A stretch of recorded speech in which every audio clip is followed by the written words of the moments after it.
नमस्कार, आप देख रहे हैं बेबाक न्यूज। मैं हूं आपके साथ में निधि खरे। असाधारण के आज के एपिसोड में हम आपको न केवल एक असाधारण व्यक्तित्व से मिलवाने जा रहे हैं, बल्कि आपको बताने जा रहे हैं भारत के उस छोटे से गांव के बारे में जो देश और विदेश में अपनी एक अलग पहचान रखता है। मध्य प्रदेश के पन्ना जिले का एक छोटा सा गांव जनवार, जो अब जाना जाता है जनवार कासल के नाम से। क्या है इसकी कहानी, देखेंगे आज के एपिसोड में।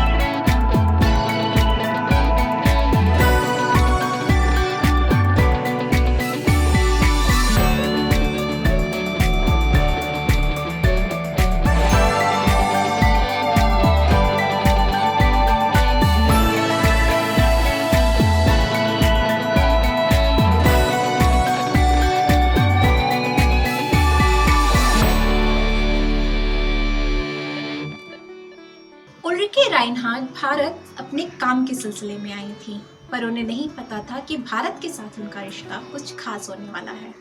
उल्रिके जब खजुराहो घूमने के लिए पहुंची तो वहां के पन्ना जिले का एक छोटा सा गांव जनवार, उसके साथ उनका रिश्ता कुछ खास बनने वाला था।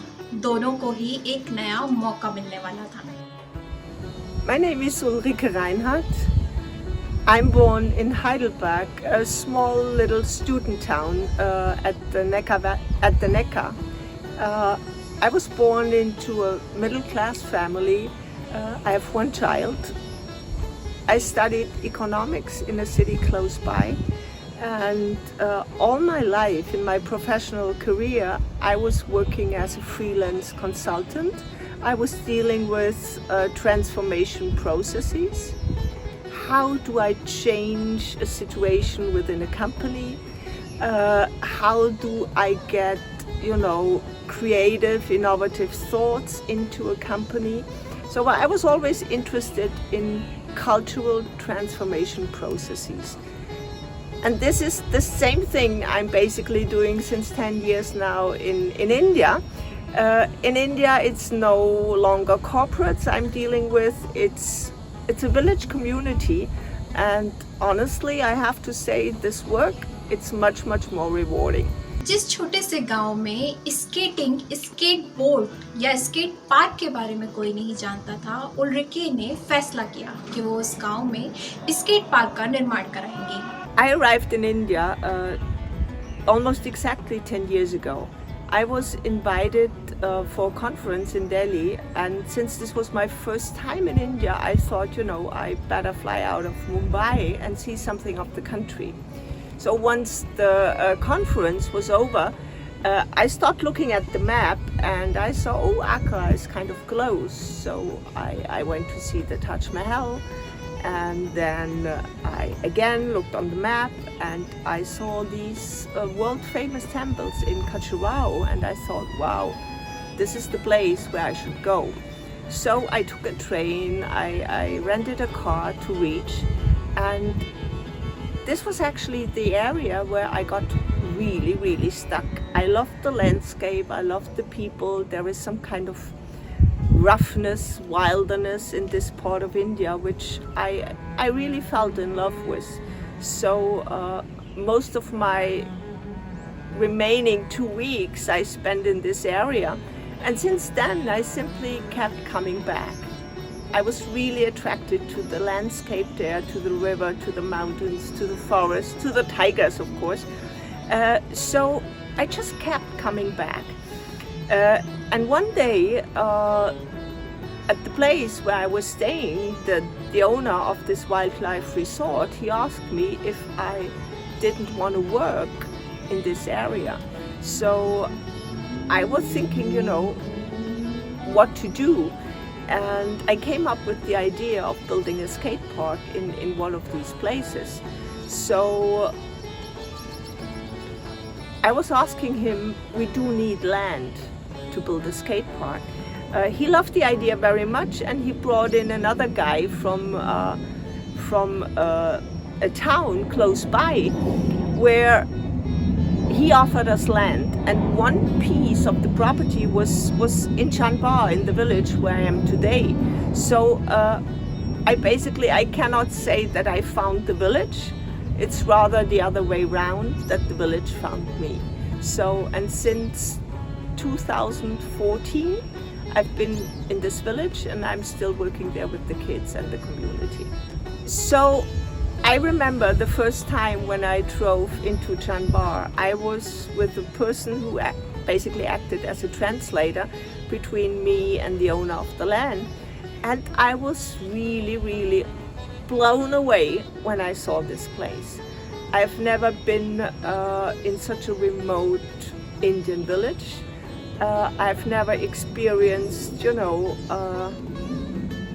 the way how the people are living, the way how the people are dealing with their daily life. So I was really, really fascinated when we reached there.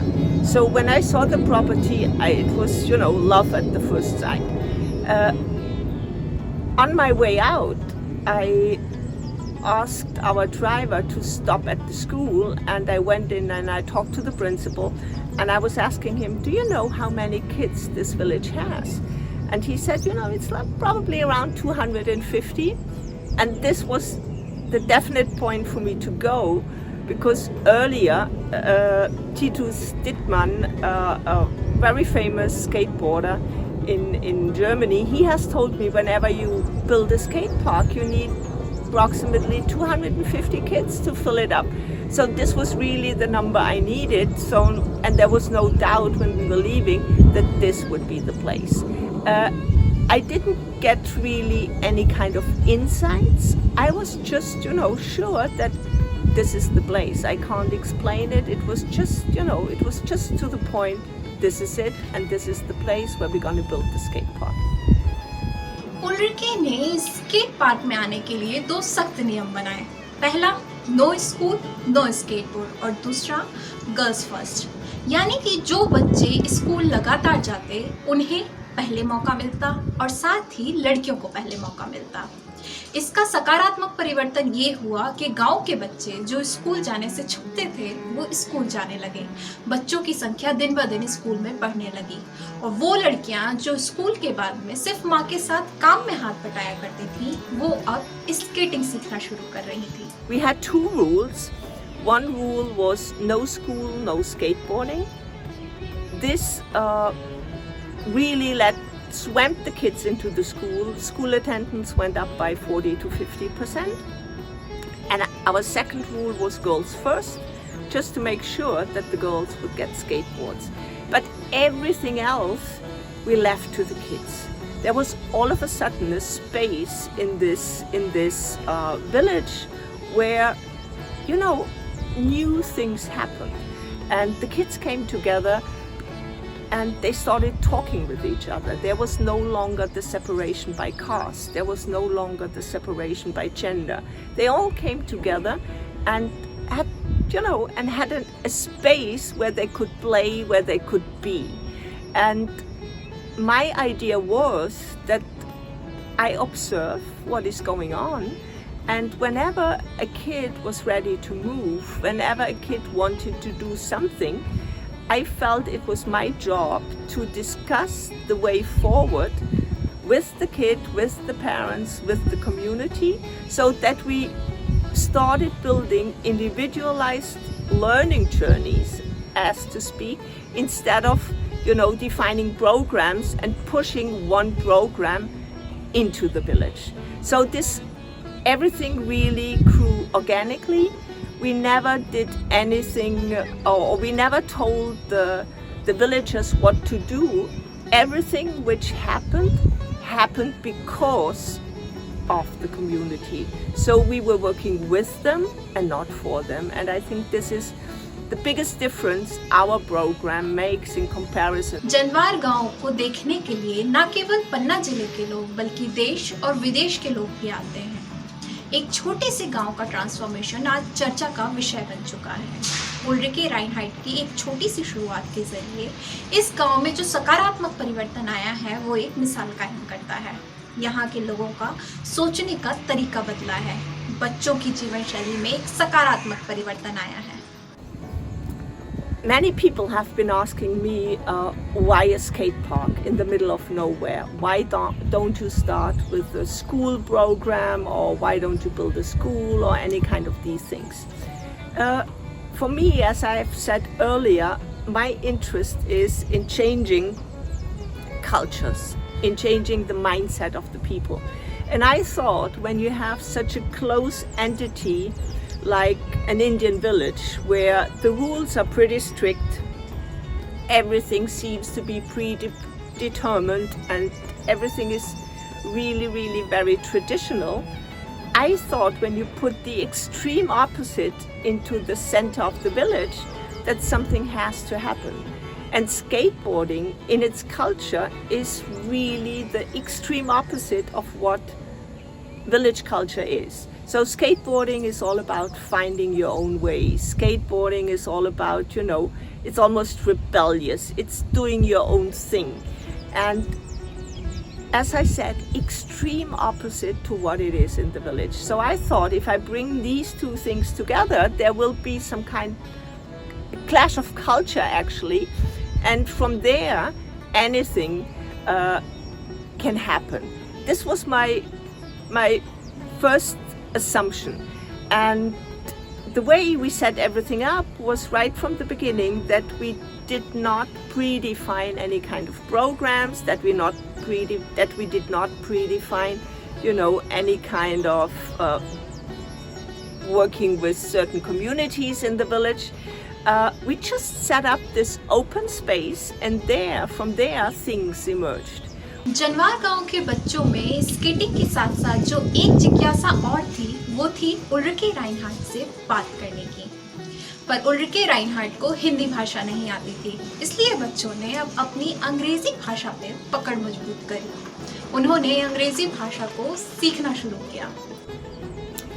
So it wasn't my idea that the kids started learning English. I mean, we had problems in communicating because I don't speak the local dialect, nor do I really speak Hindi, so we had to find a way to communicate.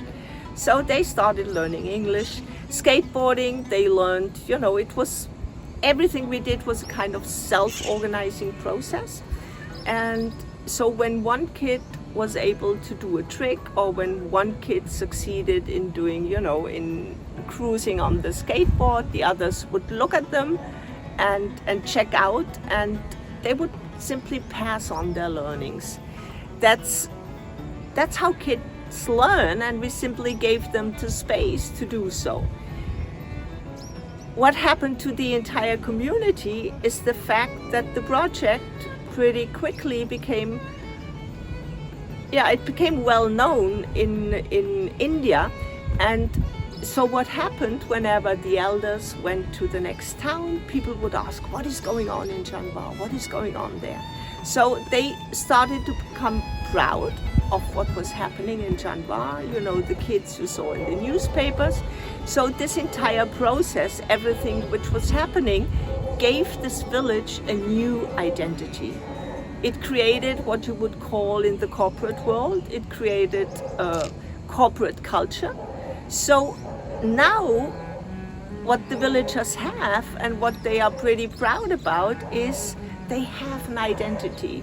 They know, they know what they talk about when they present the project. They are proud of their kids. So it gave them an identity, something which is gluing them together. And this fact is, I think, the most important thing we brought into the village, that they now have a common sense of what they are good at, what they live for, and what they are proud of. And this is what you need, that all of this can be carried on. असाधारण के आज के episode में बस इतना ही। अगले episode में हम आपको फिर से मिलवाएंगे किसी असाधारण व्यक्तित्व से। नमस्कार।